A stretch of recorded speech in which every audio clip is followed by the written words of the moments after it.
In this episode we are leaving Fort de France behind for now. A short sail to the other side of the bay to celebrate my birthday. Hurra! Hurra! Hurra! Hurra! Then we continue to another beautiful anchorage, and I want to have a closer look at the wreck between Be Free and Aurora.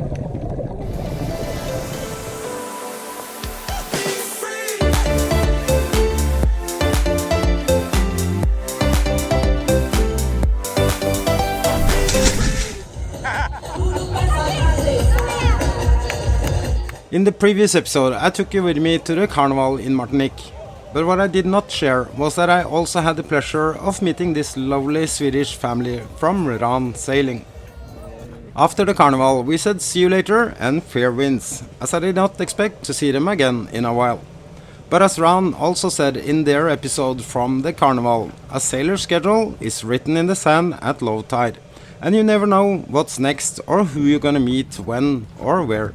So, as some of you already know, they showed up later on a surprise birthday party aboard Be Free.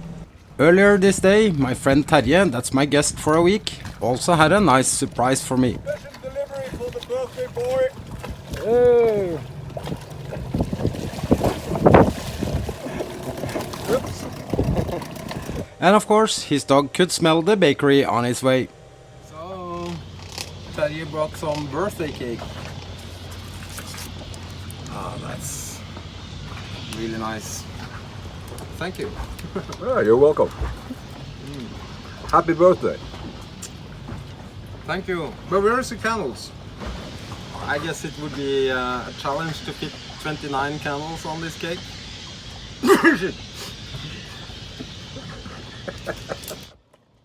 With a risk of sounding like a grumpy old man, it's time to leave this terrible anchorage.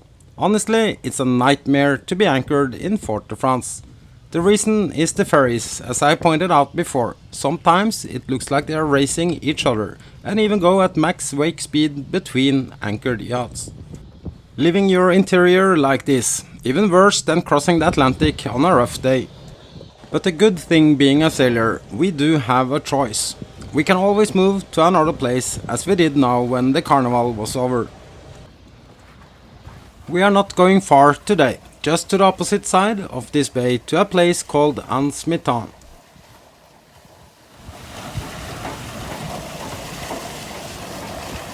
This bay is famous for being a bit gusty now and then, and even though it's almost like a fjord, it can sometimes be a bit choppy as well. But today is just super nice sailing.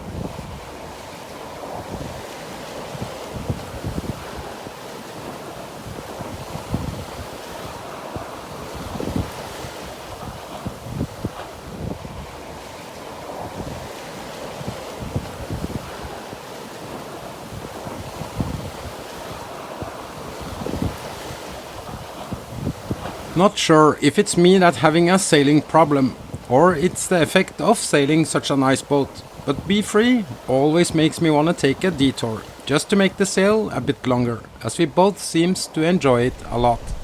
It might also be the fact I'm starting to be a bit restless now. I just want to set sail alone into several sunsets, on my long passage westward that's been delayed for 2 years. But I'm still waiting for some parts that should be here any time now. And my friend Kylie is also starting to be more or less ready with her boat.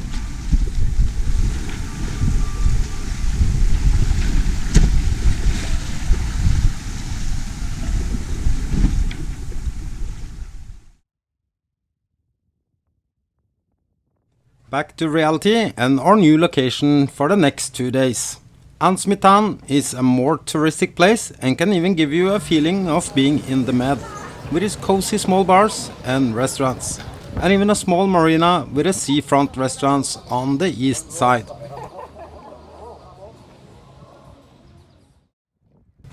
Time to have a swim and a shower before guests arrives. My Swedish friends on Aurora told me that they will come for a birthday celebration, and that Ran sailing and their buddy boat would come as well.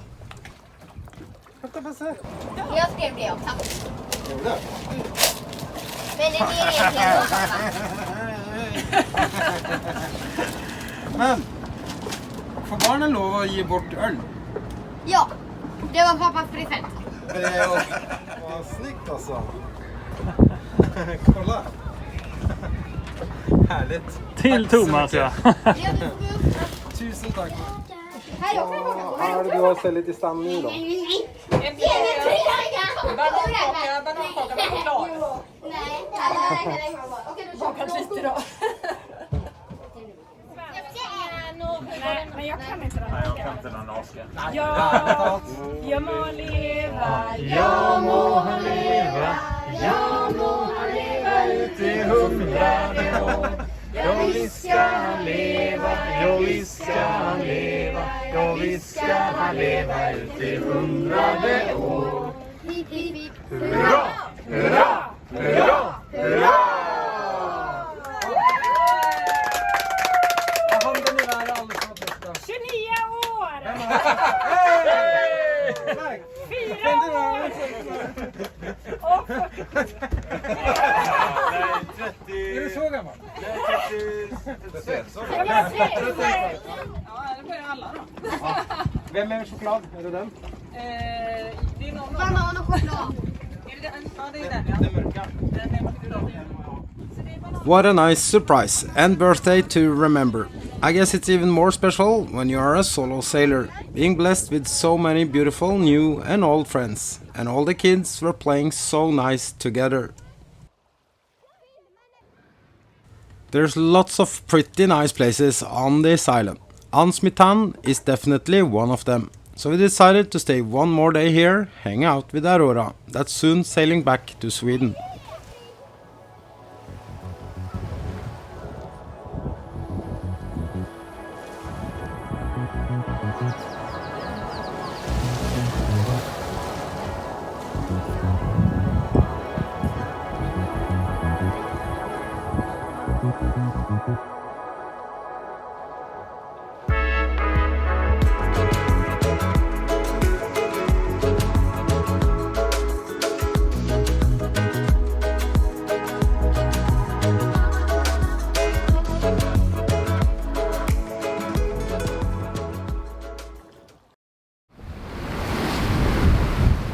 Sailing again to our next destination.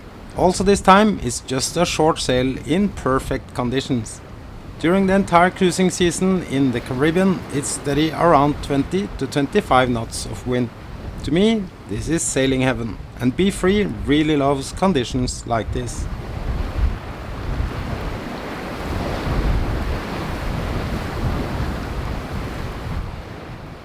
My sails looks pretty good after service, but obviously the halo clutch needs to be replaced, so there is another task to the never-ending list of maintenance.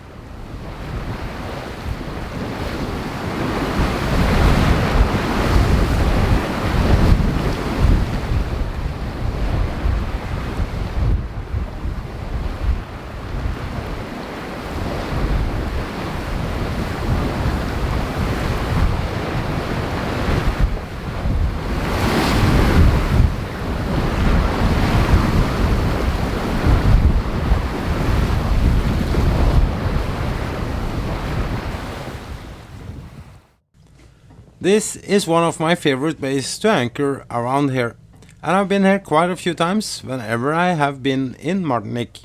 I really love the Caribbean feeling here in Grand Anse, but most of all the crisp clear water. It's even a boat wreck here sitting on 8 to 10 meters depth, located between AURORA and Be Free.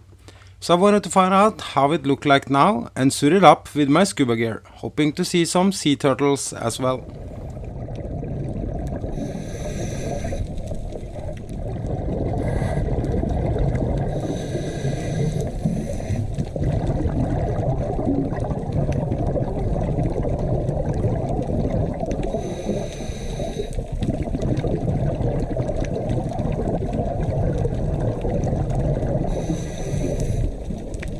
I did not spot any turtles this time, but I got this amazing dive within a swimming distance from Be Free. You don't really need scuba equipment as it's so clear water here, so you can easily free dive to have a nice experience as well. What are you doing? I have no idea. You have no idea. Looks like you do some cheese and stuff? Yeah, some cheese and Pringles and yeah. Yeah. Yeah.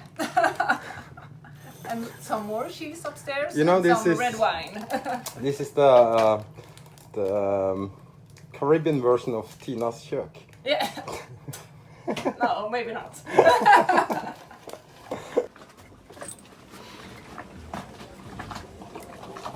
Oh, you want some wine, Basse? Can you see if this is this okay? Yeah. I think we should go like a little bit east, maybe to Italy or something. Okay? Giving Basse a lesson in wines, and he's a good student, paying close attention. Yeah. Basse is so focused. I don't have so very fancy like this, but it works.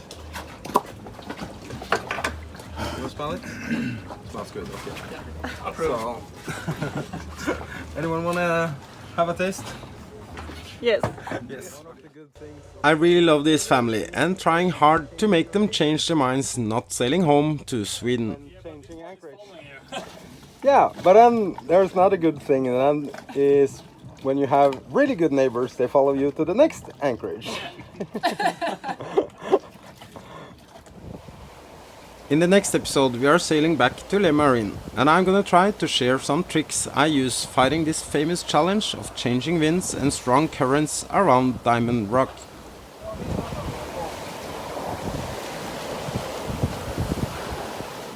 Thank you so much for watching. I hope you enjoyed this episode, and to see you back here next week. All the best and cheers from me on Be Free.